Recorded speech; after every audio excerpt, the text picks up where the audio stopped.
Assalamualaikum warahmatullahi wabarakatuh. Hai sahabat beriman, apa kabar?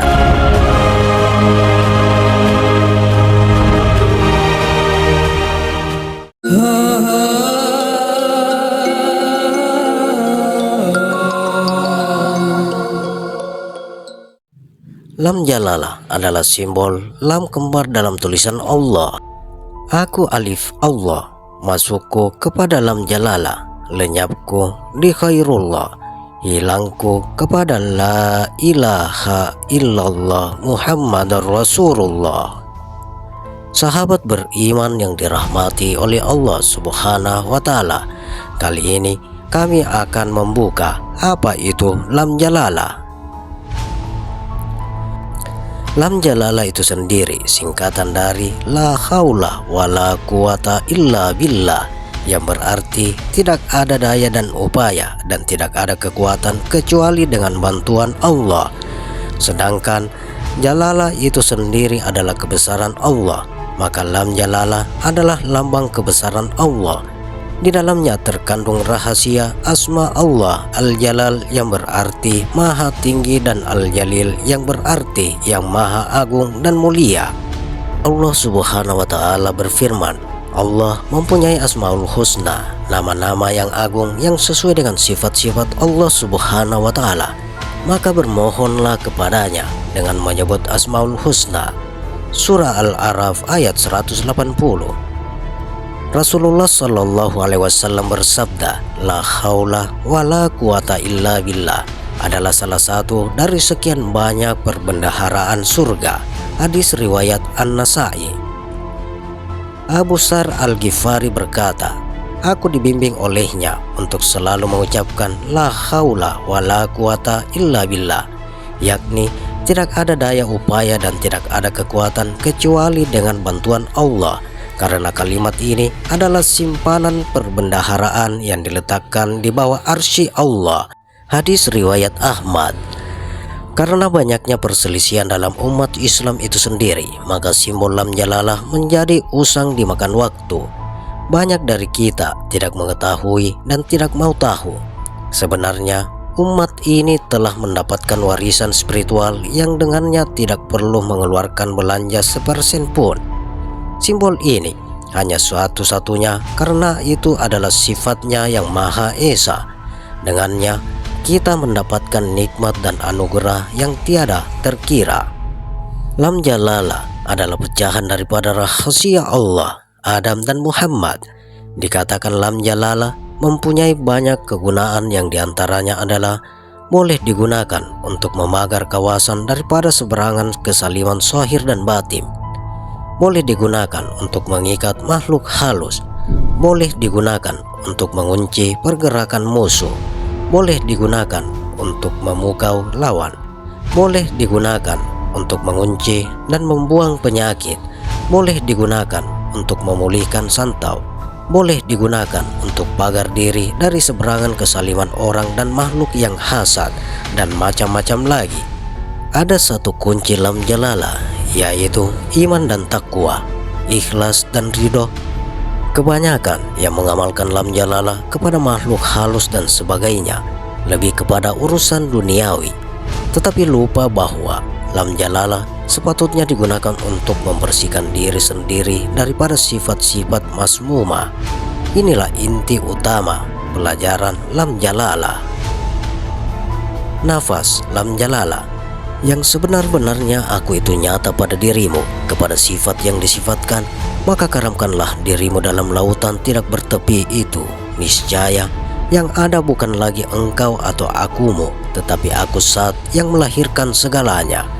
Aku dalam rupamu, yakni sifatku yang nyata dalam kelakuanmu. Engkau tiada upaya dan kekuatan untuk melakukan segala gerak itu, malahan engkau melakukan atas karunia dan rahmatku semata-mata.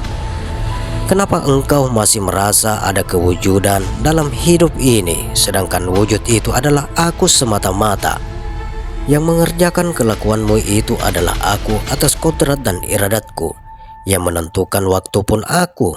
Aku punya ilmu, tanpa itu engkau tiada.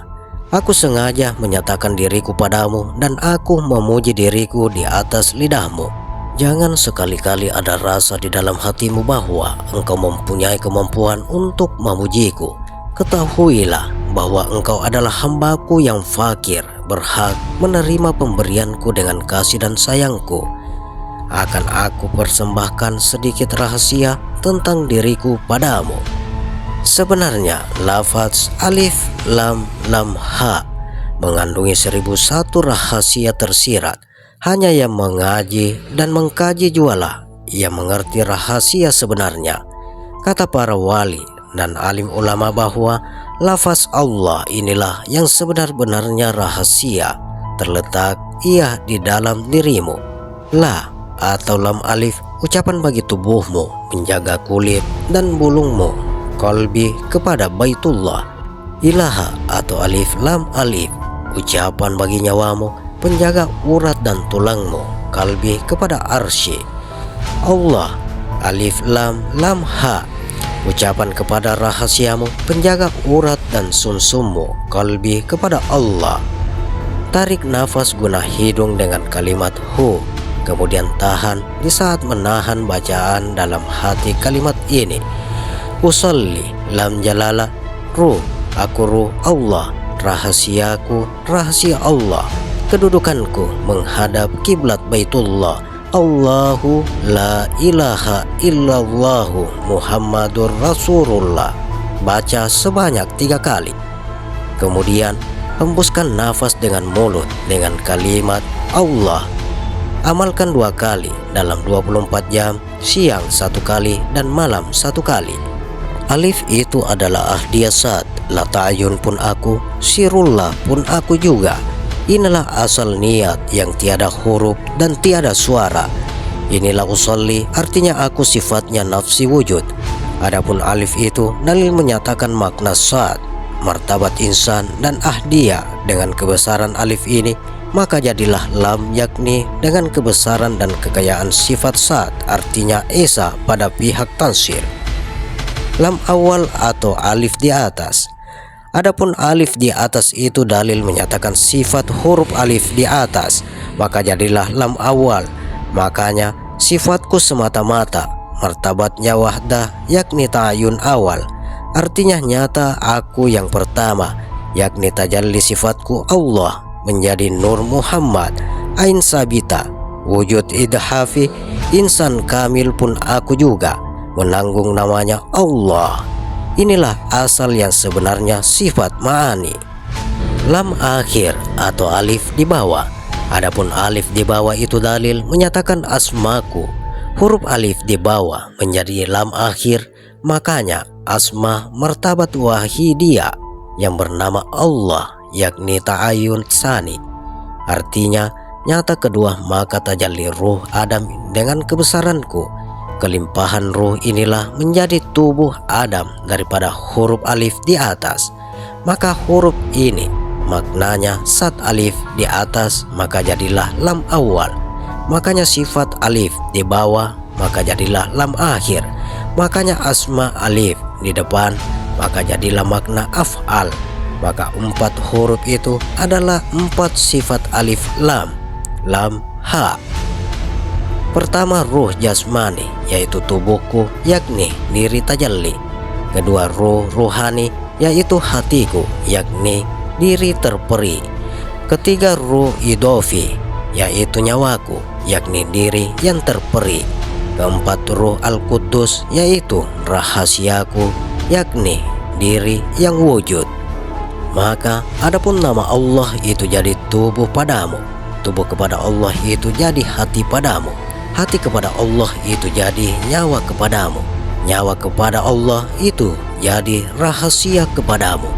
Maka adapun yang bernama tubuh itu perbuatan yang datang daripada hati, perbuatan hati datang daripada nyawa, perbuatan nyawa datang daripada rahasia, perbuatan rahasia datang daripada af'alku atau Allah.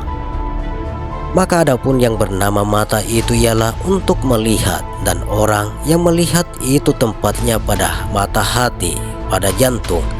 Di dalam jantung ada fuad, di dalam fuad ada cahaya, di dalam cahaya ada rahasia. Di dalam rahasia itu ada seperti firman Allah yang berbunyi, Al-insanu sirri wa ana sirruhu. Insan itu adalah rahasiaku dan akulah rahasianya. Inni ana satul haq innallah. Inni ana sifatul haq innallah. Inni ana asmaul haq innallah. Inni ana afalul haq innallah. Tiada satu nafas pun terlepas daripadaku, melainkan di situ pula ada kadar yang berlaku di atasmu. Karena hakikat nafas itu adalah penyatuan antara pencinta dengan yang dicintai. Inilah yang dikatakan makna solat yang berkekalan. Sebab solat itu adalah mikrotnya bagi orang yang mukmin. Maka dari itu, ikutilah gerak nafasmu sampai kepada yang dicintai, yaitu Allah. Inilah peringkat yang terpuji, karena pada seringkali inilah yang dikatakan, solatlah engkau kepada dirimu sendiri, sebab yang ada pada dirimu hanyalah penyembah pada dirimu. Tiada lain dirimu itu melainkan diriku jua adanya. Maksudnya ialah, tukarlah arah pandanganmu atau hadapanmu dari kiblat Ka'bah kepada yang hak. Lakukan ini semasa turun naiknya nafas. Itulah solat yang berkekalan. Maka dari itu, turun naiknya nafasmu disebut dengan as-salatud daim ul haq. Maksudnya adalah solat diam tetapi tanpa gerakan, dilakukan terus-menerus sepanjang hidup. Itu jugalah yang disebut solat abadi, karena menuju alam keabadian. Niatnya dalam hatimu adalah solat daim untuk selama hidupmu, karena berdiri itu adalah hakikatnya hidupmu. Ruku itu adalah hakikatnya penglihatanmu. Iktidal itu adalah hakikatnya pendengaranmu. Sujud itu adalah hakikatnya penciumanmu. Bacaan ayat itu adalah hakikatnya ucapanmu. Duduk itu adalah hakikatnya imanmu. Pujian itu adalah hakikatnya keluar masuk nafasmu. Zikir itu adalah hakikatnya ingatanmu. Kiblat itu adalah hakikat renunganmu. Jadi fardu itu adalah hakikat menjalankannya wajib lantaran kodratku, pasrahnya engkau kepada Zatku yang maha hidup. Karena yang demikian itu telah berdiri engkau pada zat, sifat, dan af'alku. Inilah Al-Quran sejati sebagai tanda hakikat semua solat. Inilah hakikat solat daim, yakni solat yang sejati, tanpa dihalangi waktu, tidak mempunyai hitungan rakaat. Solat daim inilah yang boleh sambil kerja, duduk dengan berdiri, berdiri dengan duduk, lari dengan berhenti, membisu dengan bercerita, bepergian dengan tidur, tidur dengan terjaga. Seperti itulah ibaratnya. Sebab hakikat solat daim itu tanpa sujud dan ruku, yakni hanya berada dalam rasa sejati hidupmu semata-mata. Inilah solatul daim yang dinamakan solat yang berkekalan. Wahda fil kasrah, yaitu pandangan satu kepada yang banyak. Maka yang dinamakan nafas itu yang keluar masuk daripada mulut. Maka yang dinamakan nupus itu yang keluar masuk daripada hidung. Maka yang dinamakan tanapus itu yang keluar masuk daripada telinga. Maka yang dinamakan ampas itu yang keluar masuk daripada mata. Maka napas itulah yang menuju kepada hak. Karena itu hendaklah engkau ketahui ilmu nafas, yakni ilmu gaibul guyub. Karena itu adalah salah satu daripada ibadahnya Nabi Muhammad sallallahu alaihi wasallam. Nafas masuk hu Muhammad, nafas tertahan hu Ahmad, nafas keluar hu Ahad. Maka amalan inilah yang dinamakan syahadul wahda fil kasra. Syahadul kasra fil wahda, dari Allah dengan Allah dan untuk Allah. Dari Allah mengeluarkan ruhaniyah, dari ruhaniyah menggerakkan al-hayat, dari al-hayat menggerakkan nafas, dan dari nafas menggerakkan jasad. Dan pada hakikatnya itu Allah jua yang menggerakkan sekaliannya, sebagaimana firman-Nya, Ya Muhammad, bukanlah engkau yang melontar ketika engkau melontar, akan tetapi Allah lah yang melontar ketika engkau melontar. Jadi pada pandangan zahirnya perbuatan hamba, tetapi pada pandangan mata hati adalah perbuatan Allah jua adanya. Itulah yang dikatakan hubungan antara hamba dengan Allah, dan Allah dengan hamba ialah umpama matahari dengan cahaya yang tidak bersekutu atau bersatu dan tidak bercerai antara cahaya itu dengan zat matahari. Cahaya itu bukan matahari dan bukan lain daripada matahari. Contoh yang lain pula seperti api dengan asap. Asap itu menunjukkan adanya api, dan asap itu bukan api dan tidak lain daripada api yang tidak bercerai dan tidak bersekutu. Begitulah juga hamba dengan Allah, tidak bercerai dan tidak bersatu. Maka ketika itu akal kita akan berkata, alangkah ajaibnya bagaimana boleh berhimpun kedua-duanya, hamba dengan Allah, yang berlawanan padahal kedua-duanya tidak sah berhimpun antara satu sama lain.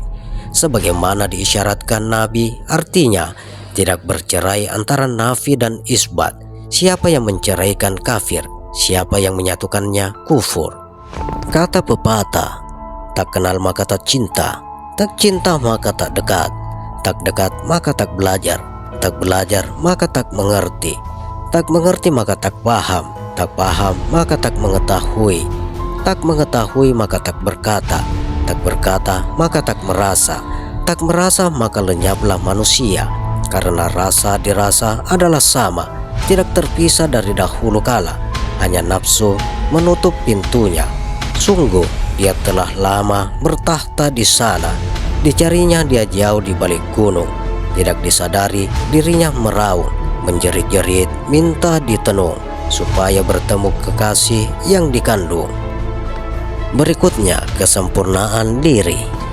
Ketahui rahasia ini.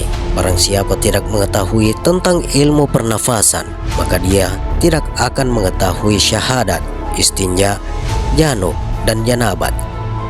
Peringatan, walaupun dia ahli fikih, ahli tauhid, ahli tasawuf, kalau masih belum mengenal ilmu hakikat diri yang asli, yaitu turun naik nafas, dan masih berpegang kepada nama dan bacaan, maka masih belum sempurna ilmu yang hak. Man abdal ismunal ma'anna fahaw kafirun. Barang siapa menyembah nama, tiada mengetahui yang punya nama, orang itu kafir. Man abdal ismunal ma'anna fahuwa batilun.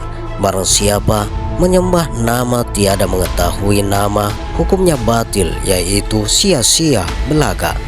Jadi bukan nama, bukan bacaan, namun yang lebih wajib difahami adalah hakikat asal kejadian diri kita yang sebenar-benarnya. Ketahuilah rahasia ini, wujud Allah yaitu nafas yang laisa, tidak ada umpamanya, karena Allah itu hanya nama kebesaran diri Nabi kita Muhammad sallallahu alaihi wasallam. Kita harus sungguh-sungguh mengenal diri zahir dan batin. Barang siapa tidak mengenal Allah dari awalnya, barang siapa tidak mengenal Allah dari akhirnya, barang siapa tidak mengenal Allah dari dunia dan akhirat, barang siapa tidak mengenal Allah dari hidupnya, niscaya tidak mengenal juga di negeri akhirat. Apabila kita telah mengenal diri kita yang sebenar-benarnya, maka kita tidak tertandingi dengan Nabi Muhammad sallallahu alaihi wasallam, karena tiada lain diri kita bertubuh nur Muhammad zahir dan batin. Barang siapa kenal dengan dirinya, tentu kenal dengan Rasulullah sallallahu alaihi wasallam, pasti akan melihat kebesaran jalal dan jamalnya Rasulullah sallallahu alaihi wasallam. Itulah nama kebesaran Allah yang disebut Subhanahu wa ta'ala, yang tidak lain adalah diri diri Nabi kita Muhammad sallallahu alaihi wasallam.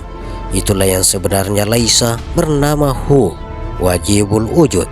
Yang dikatakan laisa kamishil itu sudah jelas, pada yang banyak, pada yang esa, padang yang esa, padang yang banyak, bukan dengan pandanganmu, namun pandangannya, bukan dengan rasamu, namun dengan rasanya. Kosong itulah yang disebut laisa, yang bernama wajibul wujud. Tajalli sendiri menjadi Nur Muhammad bernama titik sorra, dari titik menjadi alif, yaitu terjadinya alam semesta. Kosong nafas turun menahan, itulah kesempurnaan syahadat. Adanya denyut kita, Titik adalah rahasia Nabi kita Nur Salasia. Yang terrahasia yaitu dua nama, satu wujud, yaitu rahasia titik, dan kosong itulah adanya. Alif, waktu keluar nafas kita. Kodrat dan iradatnya bernama Allah Ta'ala, semata-mata asma dan af'ullah. Kembali dari asalku zahir dan batin. Asal alif daripada bapak hak Allah. Jadi tubuh kita akullah sudah diterima oleh ibu. Kenyataannya nama dan yang punya nama memuji nama. Jadi yang berkata dan yang bersuara Nur Salasia, itulah nama Allah yang terrahasia. Itulah yang menggenapkan 99 nama Allah menjadi 100. Allah adalah kalamullah dan kadim Muhammad adalah kamullah dan kadim. Dua nama tidak terpisah, satu kesatuan. Kalau dua nama dikatakan terpisah, maka binasalah akidahnya, binasalah imannya, binasalah Islamnya, dan binasalah ihsannya. Akan termasuk orang yang jahil juga yang mengatakan Nur Muhammad Muhaddas, binasalah amalnya, binasalah segala perbuatannya. Beribadah seperti musyrik saja. Maka sangat perlu dipahami lagi hakikatnya dua nama itu, dua wujud atau satu wujud. Bahwa hu di dalam ilmu ma'rifat dinamakan Ismul Jalallah, yaitu nama tentang keadaan maha tinggi yang awal-awal telah ada dengan sendirinya, yaitu laisa adanya. Bahwa hu di dalam ilmu hakikat bermakna tentang keadaan yang maha esa yang awal-awal telah ada. Bahwa huwa adalah diri Muhammad atau Ahmad yang awal-awal telah ada, yakni al-insanul kamil yang maha suci. Keadaan Allah sebenarnya ini sungguh-sungguh sangat dirahasiakan. Bahwa Allah hanya nama kebesaran puji bagi al-insanul kamil, Ainul Muhammad. Berpeganglah pada pendirianmu, tetapi janganlah berubah lagi sampai akhir hayat. Yang menjadi pokok pembahasan ilmu ma'rifat pada mulanya adalah dari surah Al-Ikhlas, Qul huwallahu ahad, dinamakan menjadi katakanlah dia Allah itu esa. Dari makna inilah timbul pendapat bahwa Muhammad Rasulullah itu manusia biasa atau pesuruh Allah di dunia untuk menyelamatkan manusia daripada kemusyrikan dan kemunafikan. Kul tambah huwa, berkata huwa, domirnya ialah anta. Kalau anta tidak ada, maka tidak ada yang menyatukan. Kulhu Allahu ahad. Maka anta dalam ilmu ma'rifat ada dua makna, yaitu anta yang zahir, anta yang batin. Adapun anta yang zahir adalah al-insan Nabi Muhammad SAW. Maka insan itu adalah alam komunikasi atau sebagai jarum jam diri orang mukmin yang bergerak setiap detik. Tiada huruf dan tiada suara. Diingat atau tidak diingat bergerak terus memuji dirinya sendiri. Satu hari kali 24 jam kali 60 menit kali 60 saat sama dengan 86.400 pujiannya, diingat atau tidak diingat. Adapun anta yang batin, yakni sirul insan, adalah Muhammad SAW jua. Maka huwa dan anta hanya satu saja, yaitu huwa Muhammad atau huwa Ahmad. Anta Muhammad dinamakan mubtadi, yaitu kalimat yang menjadi pokok perhatian di dalam ilmu makrifat. Dan Allah itu dinamakan kabar awal, yaitu kabar pertama menerangkan tentang keadaan huwa. Sedangkan Allah atau Tuhan kabar yang umum pada Yahudi dan Nasrani pun memakainya. Namun Al-Quran menerangkan dengan kalimat wa ma hum bi mu'minin, dan tiadalah mereka itu orang yang beriman. Sebenarnya karena mereka tidak yakin dengan kalimat syahadat wa asyhadu anna Muhammadar Rasulullah. Maka demikian juga bila kita ada mengenal ilmu batin yang hanya mengenal Allah saja dan tidak mengenal Nabi Muhammad SAW, itu sama saja dengan ilmu batinnya Yahudi dan Nasrani. Ingat, bukan kita menghilangkan nama Allah sama sekali, bahwa Allah tetap ada, namun yang dikenal dengan Allah hanya Rasulullah SAW. Inti ma'rifat adalah mengenal diri yang sebenar-benarnya, bahwa kita berasal dari Allah atau Qadim, kemudian kembali kepada Qadim atau Allah dengan kalimat innalillahi wa inna ilaihi rajiun. Berikut 3 faktor penting dalam ma'rifat adalah: pertama, la ta'ayun, belum ada ketentuan. Ahadiyah sama dengan maha tunggal. Zat butir sama dengan zat yang kekal. Disinilah Allah diumpamakan laut yang tiada bergelombang. Dialah Tuhan yang maha suci dan maha tinggi, tiada martabat di atasnya lagi. Bahwa manusia sudah ada sejak dahulu dan tidak terpisah dengan Tuhannya. Bahwa kita sudah berada dalam rahasia Allah Subhanahu wa Ta'ala. Namun karena Allah belum ada nampak, maka kita belum juga ditempatkannya. Jadi sejak latayun, manusia sudah tetap dalam rahasia Allah, tetapi belum ada pengakuan apa-apa karena belum nampak dan belum ditempatkan. Kedua, ta'yul awal sama dengan ketentuan yang pertama. Wahdah sama dengan tunggal. Hakikatul Muhammadiyah sama dengan asal mula segala yang ada. Disinilah Tuhan yang menempatkan dirinya, maka ditampakkannya lah manusia itu dahulu sama dengan titik di dalam dirinya sendiri, seraya melihat dan berkata, alastu birabbikum, maka dijawab dengan bala syahidna. Setelah pengakuan ini terjadi, maka Tuhan berkata, saat ini aku akan mengambil 4 an-nasar dari tubuhmu, kujadikan alam agar engkau menetap kelak. Maka kita menjawab dengan kalimat la haula wala quwata illa billah. Setelah itu diambil dari rahasia dijadikan api, dari ruh dijadikan angin, dari hati dijadikan air, dari tubuh dijadikan tanah. Maka jadilah alam semesta dengan segala isinya. Selanjutnya titik itu mengembang menjadi banyak, tumbuh dan besar menjadi alif. Ketiga, ta'yin tasani sama dengan ketentuan kedua. Wahdiyah sama dengan mentauhidkan. Hakikatul Adam sama dengan asal mula manusia, bahwa alif pada saat menyelubungi semua rahasia yang ada. Di sini Allah seumpama laut dengan gelombangnya. Sesungguhnya Allah Subhanahu wa Ta'ala Tuhan yang maha suci lagi maha tinggi diumpamakan laut, sedangkan semua yang ada diumpamakan gelombang. Adapun gelombang itu tiada terpisah dari laut adanya, bahwa ketiga martabat di atas semuanya adalah qadim, yang terdahulu atau terbelakang.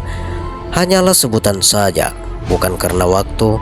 Ketika kita mengatakan ahdan, maha tunggal, wahdah, tunggal, wahdiyah, menunggalkan, atau ketika kita mengatakan la ta'yin, belum tentu ta'yin awal, sudah tentu ta'yin sani, ketentuan berikutnya.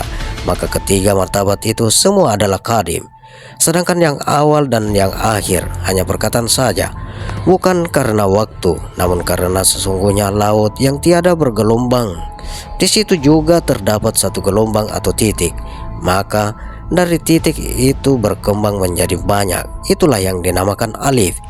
Pada hakikatnya satu saja, namun 3 dalam sebutan.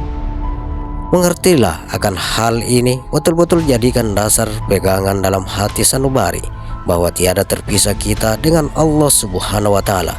Dari awal yang tiada berawal hingga akhir yang tiada berakhir. Inilah satu pemahaman ma'rifat yang sempurna. Nur Salasiyah itulah yang sebenar-benarnya Laisa, nur yang awal-awal muncul karena kesahiran Nabi Muhammad SAW yang luar biasa. Semata-mata hanya ihtibar bagi kita umat Rasulullah SAW. Aku adalah seperti kamu jua. Ini perkataan ihtibar saja. Rasulullah SAW itu ahad. Kesahiran kita manusia Muhammad namanya laki-laki dan perempuan, Adam dan Hawa, tiada lain adalah dari satu titik nokta. Itulah yang dikatakan satu kesatuan. Itulah wujud hakiki. Rasulullah SAW sudah nampak, jangan dipahami lagi. Hu awal, mula mengucap hu nikmat awal terjalin. Hu manikam asal aku jadi Muhammad Aminullah, nama Tuhanku. Muhammad Rasulullah, nama nyawaku. Muhammadiyah, nama hambaku. Wujud berwujud, wujud Allah.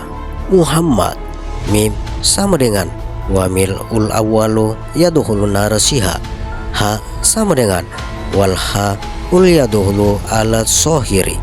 Mim sama dengan wal mim utsaini yadullu ala surati. Dal sama dengan wadallu yadullu ala qadamihi. Hu awal Nabi kita Muhammad sallallahu alaihi wasallam yang laisa mengucapkan nama Allah. Alif sama dengan ibarat saat kepada Nabi kita, itulah rahasia tersirat bernama Muhammad Aminullah. Lam awal sama dengan ibarat sifat kepada Nabi kita, itulah nyawa yang bernama Muhammad Rasulullah.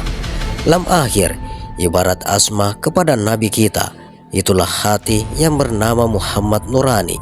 Ha sama dengan ibarat af'al kepada Nabi kita, itulah rupa yang bernama Muhammad Jasmani. Pandangilah ke dalam, kembalilah tidak lain satu kesatuan adanya. Ada jua pun karena zat Allah gaib pada alam ruh, sifat Allah gaib pada alam misal, asma Allah gaib pada alam ajsam, af'al Allah gaib pada alam insan, dan zat Allah pada alam ruh bernama nur, sifat Allah pada alam misal bernama ketsahiran, asma Allah pada alam ajsam bernama mutsahir, af'al Allah pada alam insan bernama manusia. Ingatlah, kesempurnaannya tiada bercerai daripada asal. Mawujudlah zat sifat asma af'al, itulah Muhammad. Kuasa sendirinya wujud makrifat, lakunya suci, jalannya sempurna, tempatnya halus, sifatnya syukur. Hendaklah janganlah perkataan ini diasal-asalkan lagi. Jangan pula tanyakan pada sembarangan orang. Belajarlah pada ahlinya agar bertambah iman dari dada dan sempurna ilmunya. Nafsiyah, salbiyah, ma'ani, ma'nawiyah, jalal, jamal, kohar dan kamal. Itulah adanya kesempurnaan sifat 20. Itulah yang sebenar-benarnya menerangkan tentang kelaisaan diri Nabi kita Rasulullah sallallahu alaihi wasallam, yaitu diri Hu. 20 sifat dipecah menjadi 19 sifat kepunyaan hak Tuhan Nabi sallallahu alaihi wasallam yang laisa tajallinya satu wajibul wujud bernama Allah, yang sebenarnya Nur Muhammad sallallahu alaihi wasallam jua pelakunya. Satu tersedia pada diri kita, yaitu wujud ada mustahil tidak ada. Maksudnya adanya nafas kita, yaitu alifullah yang tersedia pada diri seluruh manusia. Takbiratul ihram adalah saat dimana kita memesrakan nama Nabi kita Muhammad sallallahu alaihi wasallam yang di dalam diri, yaitu meliputi seluruh tubuh kita. Bernama yang hidup tiada lain zat hayyun, yaitu nafas yang keluar masuk dari sifat 20. Himpun sifat salbiyah diperkecil menjadi sifat ma'ani atau sifat 7. Kembali sifat 7, waktu mesranya menjadi 4 nasab saja, yaitu pendengaran, penciuman, penglihatan, pengerasa. Pendengaran nur, penciuman nur, penglihatan nur, pengerasan nur himpun menjadi satu rahasia. Semua himpun lagi, terakhir wujud ada, mustahil tiada. Setiap orang sudah berada pada jalurnya, dan setiap jalur menurut pandangan orang tersebut adalah benar.